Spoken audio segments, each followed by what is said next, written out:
Salut à tous et à toutes, j'espère que vous allez bien. On se retrouve pour mon retour pour cette vidéo avant-match Lens Paris Saint-Germain pour cette 17e journée de Ligue 1 Uber Eats en direct en exclusivité sur Amazon Prime Video demain à 20h45. Les amis, comme vous avez pu voir, j'ai fait mon retour pour cet avant-match. Mais si je fais mon retour pour cette vidéo d'avant-match, c'est parce que c'est sur les réseaux sociaux. Sur Twitter, où des supporters du Racing, ou que moi j'étais dans mon coin avec mon popcorn, tranquillou, où j'ai rien tweeté, j'ai rien liké, j'ai rien dit, c'est tout ça dans mon coin, sans rien dire, quoi que ce soit. Et je me suis dit dans ma tête, faut que je pose un petit Google, parce que là c'est... Mais cette réponse sera en fin de vidéo.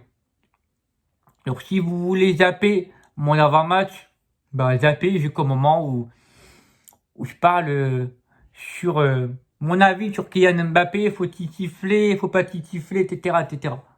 En fin de vidéo. Pour cet avant-match, mon retour pour cette vidéo d'avant-match, ça me fait extrêmement plaisir. Alors merci à ceux qui pensaient à moi que je pensais avoir arrêté.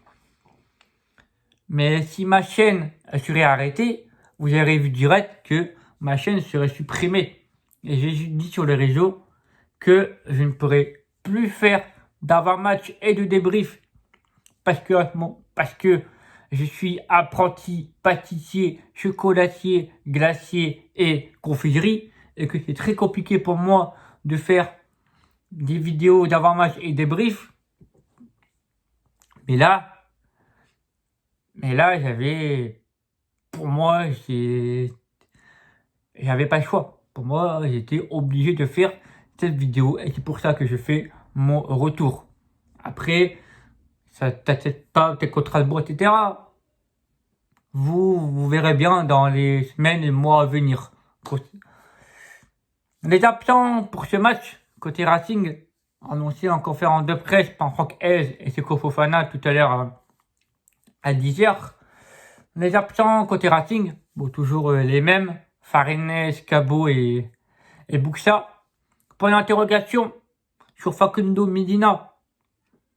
Après le match contre Nice, en conf d'après-match, on apprend que Franck Hez annonce que Facundo Medina a une légère blessure, mais qu'il ne craignait pas. Et là, aujourd'hui, on apprend en conf de presse qu'il n'a pas repris l'entraînement individuel. Enfin, il a repris l'entraînement individuel, mais pas collectif. Moi, je suis Franck Hez, je ne mets pas dans le groupe. Je ne prends pas de risque. Ça va être un match à grosse intensité. On connaît tous ce genre de match. La semaine prochaine, il y a la Coupe de France contre l'Inat Montlery. Et pour moi, c'est le bon moment de lui mettre au repos. Même si demain, il va être un très très très gros match chez Paris. Mais pour moi, je ne prends pas de risque. Je ne prends pas de risque de blessure. C'est Facundo Medina et on a besoin de lui pour le reste des matchs qui nous restent encore pour ces 21 derniers matchs qui seront... Voilà. Et puis la bonne nouvelle, c'est David Pereira da Costa, après ce match contre Nice, blessure à l'épaule. Et là, on apprend que David a repris l'entraînement, que ça va beaucoup mieux son épaule, l'entraînement collectif.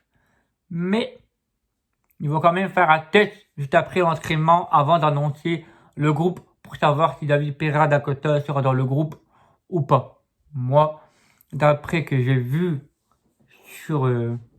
j'ai vu les tweets de Laurent Masure, d'après qu'il a dit, que Franquez a dit et que lui a tweeté, que pour moi, il serait dans le groupe. Pour moi. Après, on verra bien au fil du temps le groupe pour demain. Les absents côté parisienne. Nuno Mendes, Presnel Kipembe, Pembele, Messi et Neymar suspendu ce mercredi contre Strasbourg. Ça lui apprendra à parler à l'arbitre. Mais ce que moi je comprends pas, c'est que pourquoi Jean-Louis Leca, quand il est devant cet arbitre, et si je me trompe pas, c'est Jérôme Brizard, demain. Et pourquoi Jean-Louis Leca prend 3 matchs de ce même genre qu'a fait Neymar face à face, nez à nez, et que lui, il prend que un match de suspension. C'est la raison que je ne comprends pas. Mais pour moi, ça comprendra à Neymar de parler à l'arbitre et de faire son kéké, etc. et assimiler. Voilà, pour moi, c'est extrêmement mérité de la part de Clément Turpin de l'avoir mis double jaune et carte rouge. Pour moi, c'est mérité. Voilà, fin au débat. Les attaquants côté parisienne, Juan Bernat, Renato Sanchez et Hugo Ekitike. L'arbitre de cette rencontre, vous avez bien pu voir, Jérôme Brizard. Et le dernier match qu'il nous a arbitré, c'était le 27 août, lors de la 4e journée de Ligue 1. Lens recevait le Stade Rennais et nous sommes imposés 2-1 sur l'effet de jeu. Pour moi, je n'ai rien à rajouter. J'ai pas de quiconque carton, de choses graves ou de buts refusés ou de VAR, etc. Pour moi, il y a rien eu sur le fait de Jérôme Brizard lors de cette rencontre. Voilà. Au passage, demain, les Parisiens seront autorisés à faire ce déplacement au Stade Bollard. Il y aura minimum 1000 supporters parisiens dans le parcage. La source du préfet Nord-Pas-de-Calais. L'an dernier, les Parisiens, ils étaient interdits de déplacement. On a bien vu la banderole des Red Tigers en soutien au collectif ultra parisien. Et là, pour demain, ils sont dans le parcage. Et pour moi, c'est une très bonne chose pour le supporterisme ultra. Et puis pour l'engouement du stade et de ce match. Ça ajoute un peu du fer. Et ça me fait plaisir qu'il y aura un parcage adverse pour demain. Voilà. On n'oublie pas, liberté pour les ultras. Voilà. La composition d'équipe que j'aimerais bien pour demain, dans les buts, on ne change pas. Brice Samba, toujours impérial dans ses cages de but, dans ses jeux aux mains. Le mec, il t'arrête des parades à une main, il sort des sorties à une main. Enfin, Samba, c'est notre sérénité.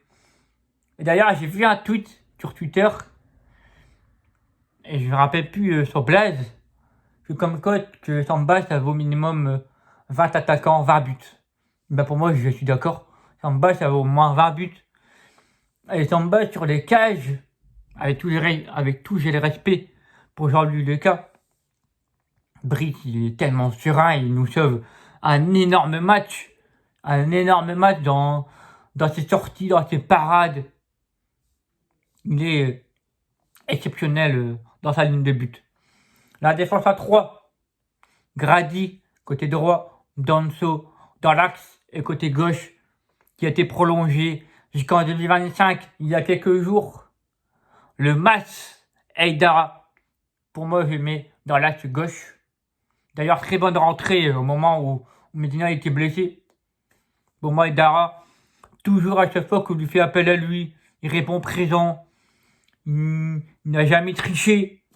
Il est toujours là et ben pour moi, Massadio mérite d'être titulaire pour demain. Pour poste de Facundo Medina. Pito gauche qui sera suspendu le week-end de la Coupe de France à l'Enac Mollery qui sera au repos à partir de demain. Donc pour moi, je mettrai Daver, Machado côté gauche et côté droit. Je mets plus Michel Frankowski, je ne mets pas encore Julien Le Cardinal. J'attends de voir contre l'Enac Mollery que je veux le voir titulaire, le Cardinal. Oui, il a fait une bonne rentrée dans les 5 dernières minutes. Très bonne touche de balle, dans ses appels, etc. Mais j'attends plus de voir contre l'INAS en Coupe de France. que j'aimerais bien le voir d'ailleurs.